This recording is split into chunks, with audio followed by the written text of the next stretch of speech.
Today I would like to right a wrong and defend a game that has been much maligned by reviewers.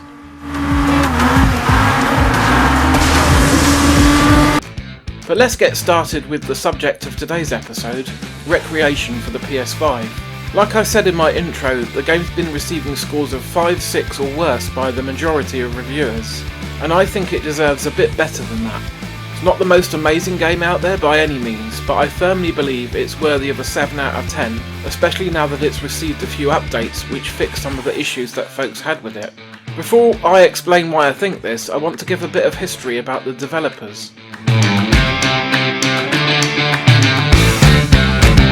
After the release of Burnout Paradise, Electronic Arts moved Criterion Games over to the Need for Speed series, where Burnout creator Alex Ward helped to create 2 further excellent arcade races in the form of Need for Speed Hot Pursuit and Need for Speed Most Wanted.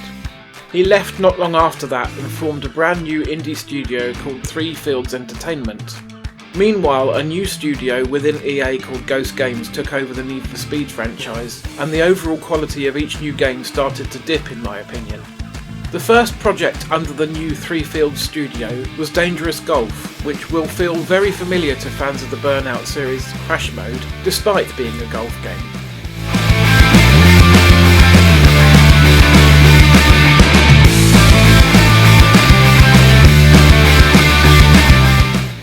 They followed this up with Danger Zone and Danger Zone 2, which are unapologetically just new versions of Crash Mode, separated from any form of racing.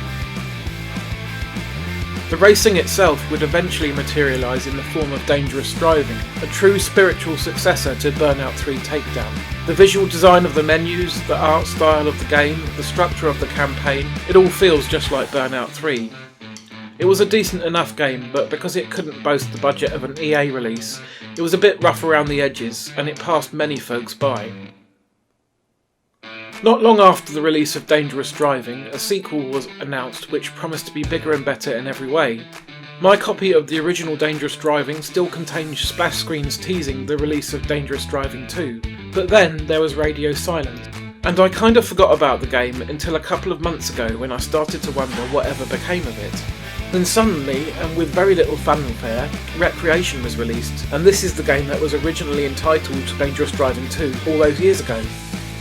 Not only that, but as it will quickly become very apparent, where the original had its roots in Burnout 3, this game is unmistakably a spiritual successor to Burnout Paradise.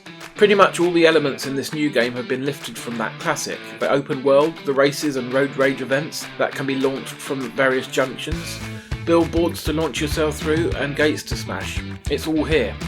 If you were a fan of Burnout Paradise, then you should at the very least give this game a look, as there are very few games like it being released these days. From the opening seconds, where the tutorial lady starts explaining things to you, Wreckreation feels quintessentially Burnout, as they even got the same exact voice actress back again. DJ Atomica is unfortunately absent, but what are you going to do? It's race time. Driving dangerously and aggressively will earn you the most boost. Be first over the finish line to earn maximum license points.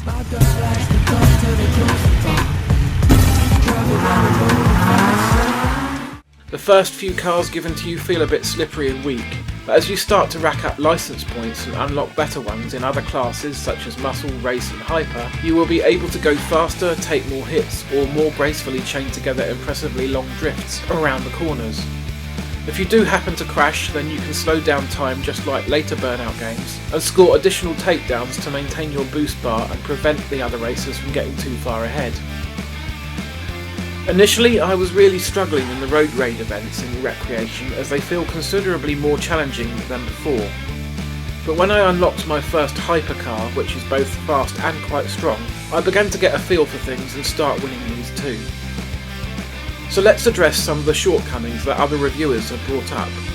Firstly, the open world. They say it feels empty, uninteresting, and looks last gen. I initially wasn't very impressed with the graphics either, but after spending some time with the game, I started to appreciate them more. Some areas are a little bland, but the map is quite large and there are some diverse areas tucked away in the far corners.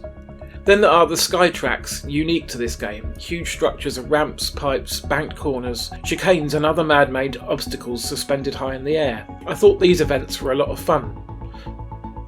As for the world feeling empty, yes, the rural map is less densely populated than Paradise City, but I actually preferred this as it meant I wasn't constantly crashing into random traffic. Even this varies depending on where you are. Remote mountain roads are quiet, while highways and towns are much busier. Other reviewers have said that the road rage events feel unfair due to the way target cars spawn. That was an issue early on, but 3Fields released a patch shortly after launch to help improve it. There were also glitches, cars clipping through the map, the HUD disappearing and being unable to start events.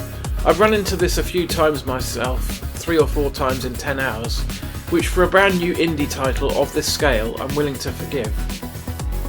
For me, the biggest tragedy of this game is the online multiplayer mode. Much like Burnout Paradise, Wreckreation allows you to set up a lobby with friends or strangers and take part in co-op or competitive challenges. Many folks swore by Paradise's online mode, calling it one of the best of its generation. This game replicates that, but absolutely no one is playing online, so it's just going to waste. There is also an entire live mix mode where you can drop in ramps, loops and other objects into your world. It didn't do very much for me, but you may get more mileage out of it. It doesn't help that you have to find and unlock these objects before you can use them. Fans of the Burnout series typically fall into 2 camps: those who think Burnout 3 Takedown was the pinnacle, and those who swear that Burnout Paradise was the zenith. I'm a bit weird in that my favourite was Burnout 2 Point of Impact, because I prefer pure racing where it's about avoiding collisions, whereas later games pushed aggression and smashing into other cars. Nevertheless, I'd rather that any Burnout game existed than none at all, and not long after starting Wreckreation I had the biggest smile on my face, and it felt like all the troubles of the world melted away for an afternoon. Wreckreation will give you road rage in a good way, as if you were back in 1998 and Catatonia were at the height of their popularity.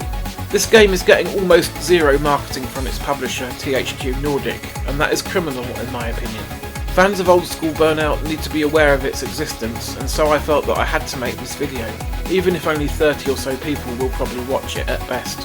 No, it hasn't got the polish of an EA release because 3Fields are a small studio on a budget, but the fun still shines through, and the fact that it's considerably cheaper than most new releases just sweetens the deal. Thanks for watching this episode of Why You Should Play. If you enjoyed it, then please consider liking, dropping a comment or subscribing to the channel. Next time I'll be reviewing Season 1 of the episodic game Dispatch, which is taking the gaming world by storm. In the meantime, take care.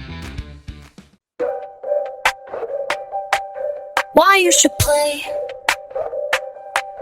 Why you should play? Why you should play? Why you should play? Why you should play?